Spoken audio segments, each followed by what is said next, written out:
Hello, my name is Steven Klassen. I am 20 years old. I was born in Uruguay, and I'm very proud of calling myself a Uruguayan.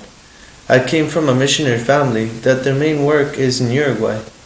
When I was 17 years old, I moved to Canada, where I finished my high school and worked there for 2 years at Elmwood Kitchens as a carpenter, building kitchens, and also had the opportunity to build my kitchen.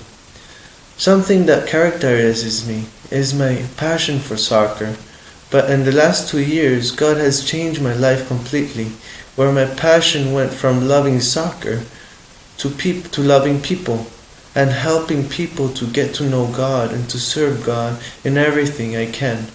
That's one of the reasons why now I'm in Germany receiving training with youth work and learning the language so that I can translate it.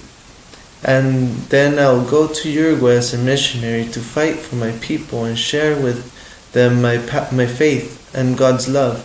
I can go on and speak about it, but this is not important. What is important is how God changed my life.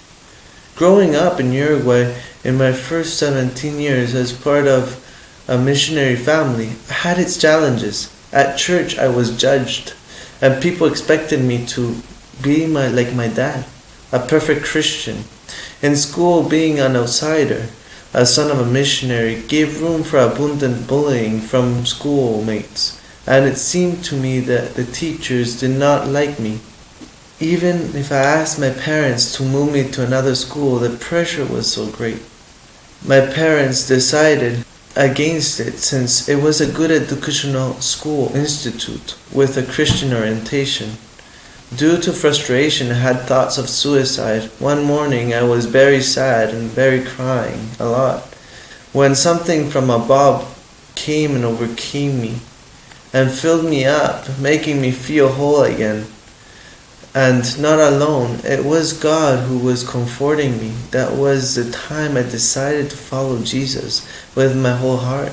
I was 11 years old at this time, and I started to have a daily quiet time and God and His Word and prayer.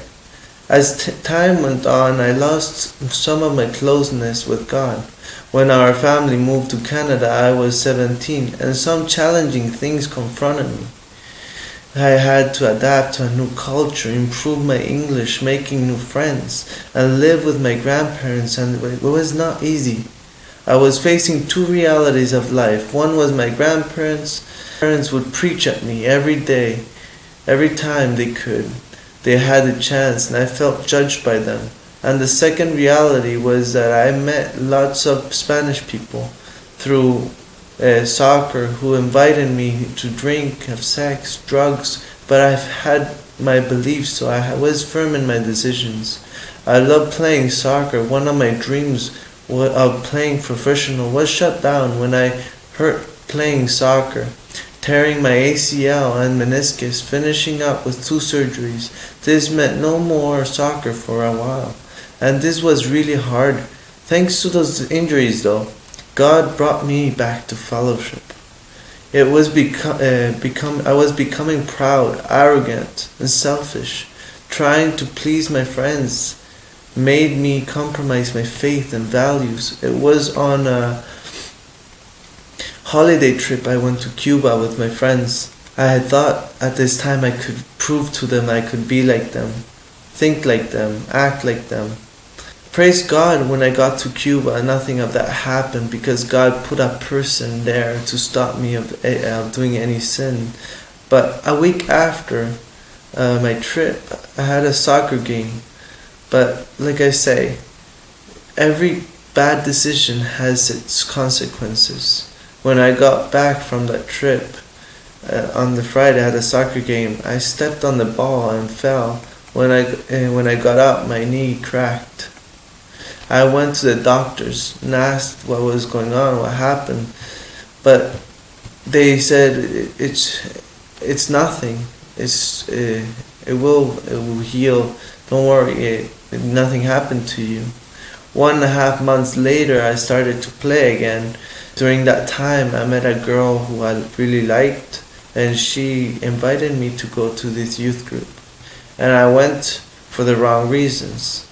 But on a Sunday after the month and a half, I was scheduled to play with my team Roma, an official game. There were 2 games that day, for this day, and since it was Sunday, I missed church. Before heading to the games, I felt in the morning to get up and go outside and read my Bible, where I read John chapter 5. In this passage, it speaks about when Jesus heals the paralytic man. And the verse 14 just hit me profoundly, where it says that Jesus found the man and he told him, "Behold, you have become well. Do not sin anymore, so that nothing worse may befall you." It hit me, but I didn't understand it. That it meant I had not changed my attitude. In my mind, I was very perverted. I was to experience new things. So that day, in just 2 minutes to finish the second game, I landed wrong and tore my ACL. I needed surgery. It took me some time to realize what had happened, lots of regret. I asked God? Why is this all happening to me? And then the passage of that day kept coming back to me. Then I realized that God was correcting me, as the verse Proverbs 3:11-12 says, "My son, do not despise the Lord's discipline, and do not resent his rebuke, because the Lord disciplines those who loves. As a father, the son he delights in." He was pulling me back to follow him, and not by my way, because his way is better and full of peace. When I realized this, I decided to give my heart God fully and to remain in his love.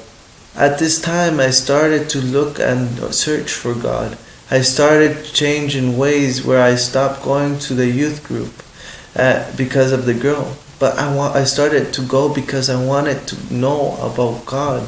I wanted to grow in his love. I asked the pastor to disciple me once a week. On Mondays, I decided I would read every day 2 or 3 hours a day of my Bible. I started to grow spiritually also. My actions and my ways of thinking had changed. After 2 months, I became the youth leader, and as a leader, when he teaches, he needs to be a perfect example. With time, I learned that when a person receives Jesus in his heart, he is a light, and the light it doesn't just stay in, but it also reflects to everybody, and it's contagious. It doesn't just stay in, but everybody can see it. And God uses you in amazing ways that we can't imagine, just by acting like Jesus and showing Jesus' love to people and the nations. Like in Matthew 28, it says, "Go to all nations and speak the gospel and make disciples to all nations." But believe it or not, I can't accomplish this on my own. And Jesus needs our help, every one of us, to do so.